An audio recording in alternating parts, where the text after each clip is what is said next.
രാജ്യത്ത് ചില മതങ്ങളെ അംഗീകരിക്കുകയും ചില മതങ്ങളെ എതിർക്കുകയും ചെയ്യുന്നത് ഭരണഘടനയ്ക്കെതിരാണെന്ന് ബിഷപ്പ് ആൻഡ്രൂസ് താഴത്ത്. ഭരണഘടന സംരക്ഷിക്കപ്പെടണമെന്ന് പ്രധാനമന്ത്രിയെ കണ്ട് അറിയിച്ചിരുന്നു.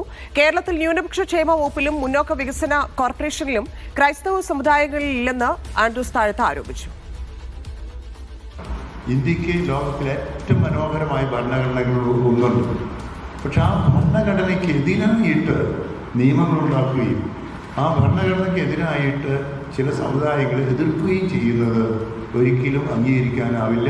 അതുകൊണ്ട് പ്രധാനമന്ത്രിയോടുള്ള CBCയുടെ പേരിൽ ഞങ്ങളുടെ അഭ്യർത്ഥന ഇതായിരുന്നു: ഇന്ത്യൻ ഭരണഘടന സംരക്ഷിക്കുക, മതസ്വാതന്ത്ര്യം സംരക്ഷിക്കുക.